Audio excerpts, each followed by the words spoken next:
Recent reports from mainland Chinese media have shown that by 2025, China's photovoltaic industry is facing a deep shakeup. Over 50 solar companies have entered bankruptcy proceedings or are undergoing restructuring, while some others are opting to sell off their stakes and exit. According to the data released, the average capacity utilization rate of China's photovoltaic industry has dropped below the warning line, and the entire sector is stuck in the more we produce, the more we lose cycle. On August 19th, 6 ministries, including China's Ministry of Industry and Information Technology, held a seminar on the photovoltaic industry. The meeting called for an orderly exit of outdated capacity and efforts to curb low price and chaotic competition. However, industry insiders believe that this meeting is far too late, considering the severe state of the industry. According to a report from the Huaxia Energy Network on August 19th, in the first half of 2025, China's photovoltaic component capacity utilization rate fell below the critical 58% threshold. Some leading companies have even seen their utilization rate fall below 50%. Overcapacity has led to fierce price wars. The price of polysilicon plummeted from 300 RMB per kilogram to 50 RMB per kilogram, while component prices have been halved to 0.7 RMB per watt. The price of components has dropped from low prices to selling at a loss, severely eroding profits throughout the entire industry chain. In fact, the industry shakeup triggered by the price war has already begun, with photovoltaic companies filing for bankruptcy and restructuring one after another. In March 2023, East China Heavy Machinery announced an investment of 8 billion RMB to build 2 photovoltaic cell bases in Peixian, Jiangsu, and Bozhou, Anhui. However, as the photovoltaic industry entered a cold winter, the Bozhou project was halted in the second half of 2024. After just 2 years, East China Heavy Machinery's photovoltaic business came to an abrupt end. According to a report from Sobi Photovoltaic Network, as of June 25th, more than 50 photovoltaic companies in China have applied for bankruptcy liquidation this year. Through industrial and commercial information checks, it was found that 11 companies have had their business licenses revoked or cancelled, marking the acceleration of industry consolidation. Not only have many small and medium-sized photovoltaic companies gone bankrupt, but even listed industry giants are struggling. By the end of the second quarter of 2025, only 3 of the 21 listed companies in China's main photovoltaic industry chain made a profit. Tongwei Company reported a quarterly loss of 2.6 billion RMB. TCL Zhonghuan and Longji Green Energy suffered losses of nearly 2 billion RMB, and module giants like Jinko Solar lost over 1 billion RMB. In 2024, 5 photovoltaic companies, including ST Yangguang, ST Hangao, and ST Shudian, were delisted. Several other photovoltaic companies, including ST Lukang, ST Haiyuan, and ST Jinggang, have been given delisting risk warnings. These companies generally face years of losses and internal control issues, teetering on the edge of being delisted. According to Huaxia Energy Network's report on August 19th, since 2022, at least 108 listed companies have announced plans to enter the photovoltaic field. However, by 2025, over 20 companies have declared failure, entering into delisting, bankruptcy, or project termination. In the first half of 2025 alone, more than 8 companies chose to exit, and over 30 gigawatts worth of projects were cancelled. This ambitious cross-industry venture ultimately turned into a disaster. There are 2 main ways companies are exiting the market: terminating projects or canceling companies. On August 14th, the National Enterprise Bankruptcy Reorganization Information Network disclosed that Anhui Shunqian Textile Company applied for bankruptcy liquidation of Anhui Guo'an Photovoltaic Power Company. On August 8th, East China Heavy Machinery terminated its 10-gigawatt project in Bozhou, canceled its subsidiary, and entered restructuring with debts of 1.13 billion RMB.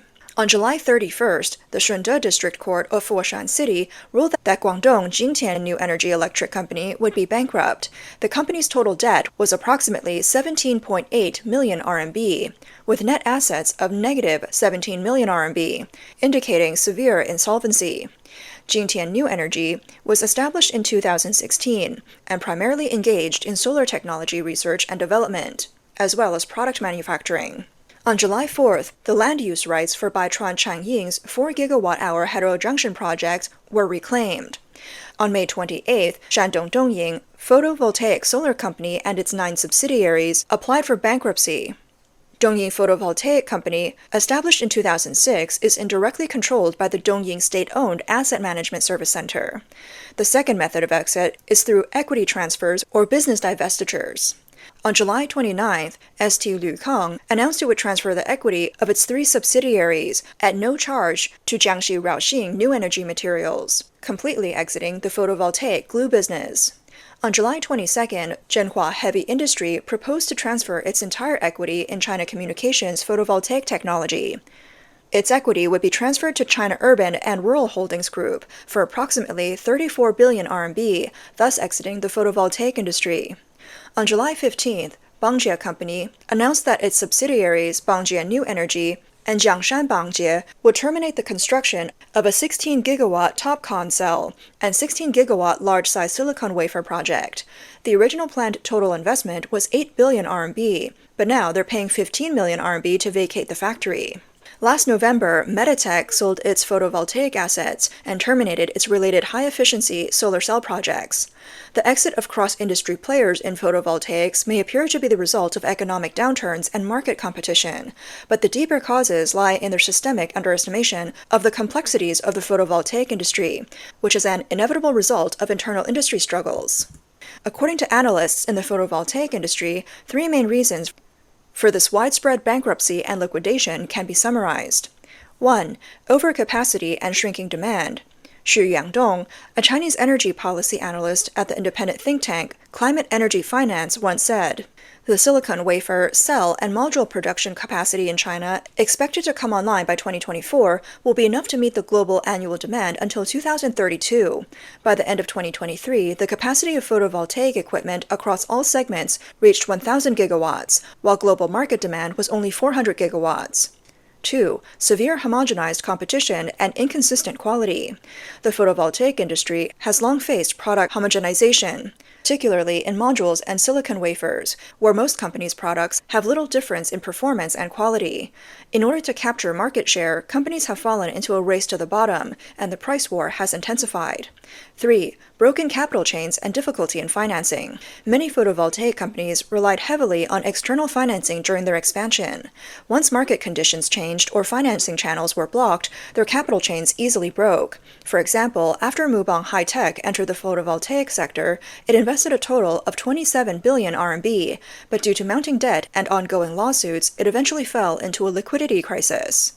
Some analysts point out that the current state of China's photovoltaic industry is in fact the inevitable outcome of a century-old scam, disguised under the name of environmental protection.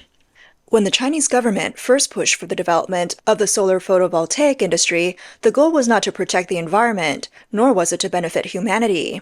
In fact, the environmental damage caused by the development of this industry far outweighed the environmental benefits it claimed to provide.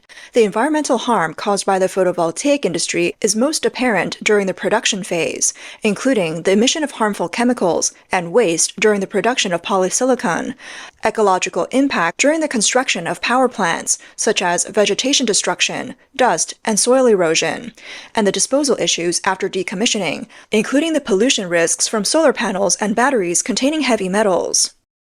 The huge pollution costs hidden within green industries like photovoltaics are also one of the key reasons China has become the world's largest manufacturer of green energy equipment. The real motive behind China's push to develop the photovoltaic industry was not to promote environmental protection, but rather to set a trap under the guise of green energy. This was meant to lure the United States into a new energy arms race, while simultaneously exporting surveillance technologies and excess production capacity to dominate the world. The frightening part is that China's scheme almost succeeded. On April 22, 2021, at the opening of the Global Climate Summit, former U.S. President Joe Biden announced that by 2030, the United States would reduce greenhouse gas emissions by 50% compared to 2005 levels. Biden made addressing climate change a top priority of his administration. At the time, U.S. Secretary of State Antony Blinken acknowledged that China had nearly one-third of the world's renewable energy patents, and in fields like solar panels, wind turbines, batteries, and electric vehicles, the U.S. had fallen behind China. However, he claimed that the US needed to lead the green energy revolution to compete with China. The reality, however, is that by 2021, China had already become the largest market and equipment manufacturer for renewable energy worldwide. Of the top 10 photovoltaic module companies globally, 7 are from China. The industry supplied over 70% of the modules in the global market. Even more concerning is that with the support of state subsidies, Huawei has gained an absolute dominant position in photovoltaic inverters. Through the concept of green energy and the global expansion of the photovoltaic industry, it has successfully infiltrated many countries, including the US. Huawei's products need no further introduction. They've been classified as high-risk surveillance equipment by various countries, posing significant threats to private users, as well as to local internet and power grids. The solar photovoltaic industry, heavily supported by the Chinese government, is not merely driven by economic considerations. Like Huawei's products, photovoltaic equipment is also a strategic weapon for China to undermine the strategies of Western countries. The reality is that between 2021 and 2024, the United States invested heavily in politically correct renewable energy, but it did not yield the expected returns. Instead, it dragged down the economy and even had a negative impact on the environment. While China's photovoltaic equipment could not be directly exported to the US, it continued to flow into Western countries via Southeast Asia and other countries. After Trump returned to the White House, he reversed the U.S.'s green energy policy once again. 2 days before Trump's post attacking the green energy subsidy policy, U.S. Secretary of Agriculture Brooke Rollins announced that the department would no longer support solar and wind power projects on agricultural lands. She said, "Our farmland should grow and raise American agriculture, not be covered by solar panels." She emphasized that millions of acres of prime farmland had been left unusable due to taxpayer-funded solar panels. On the 15th, the U.S. Treasury Department announced new green energy subsidy rules, tightening the definition of commencement of work in projects. Solar and wind power facilities must now complete physical construction, and subsidies can no longer be applied for through just capital expenditures.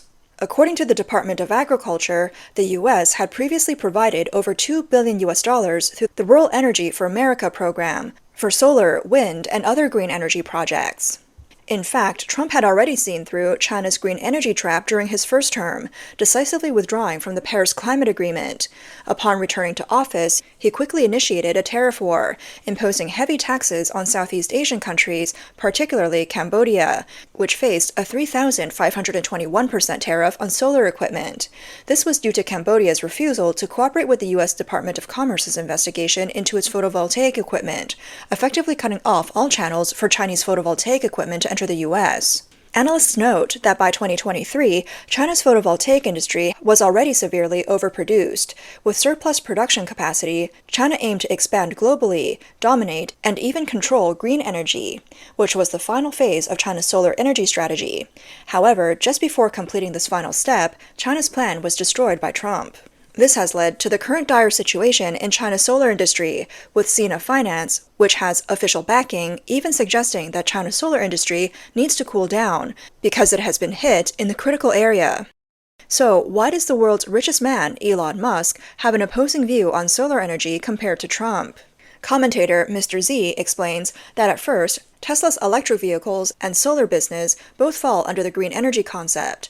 Although President Trump has clearly stated that he does not oppose electric vehicles, he believes that green energy is focused on end results, not processes. In other words, there is excessive promotion of the benefits of renewable energy for environmental protection, yet the severe pollution and energy consumption in the manufacturing process are ignored or avoided. Clearly, Musk does not share this view, because this issue directly impacts the rise and fall of his business empire. When the Big Beautiful Bill tightened green energy policies, Musk finally exploded. The Big Beautiful Bill drastically reduced renewable energy subsidies and eliminated the electric vehicle tax credit. Meanwhile, the Trump administration prioritized cooperation with OpenAI over Musk's xAI. These developments were unbearable for Musk, as he believed he had helped Trump to return to the White House and that Trump should be giving him some reciprocation. Furthermore, Musk's close ties with China made the entire situation even more complex. Mr. Z points out that Musk has subtly supported the CCP on many issues, not only because of his business in China, but also because his green energy philosophy aligns with the CCP's strategy. Additionally, Musk's mother now resides in Shanghai, further fueling suspicion in Trump, who sees the CCP as his enemy number one. What many people may not know is that after the Big Beautiful Bill was introduced, besides Musk, the strongest opposition came from China itself. On June 30th, one of China's largest portals, Tencent, published an article about how Trump is destroying America's future. The article listed the various flaws of the bill and vocally accused it of destroying America's new energy sector, driving the U.S. into the abyss. Ironically, some netizens from mainland China commented in the message section, "The government always says that America is our number one enemy.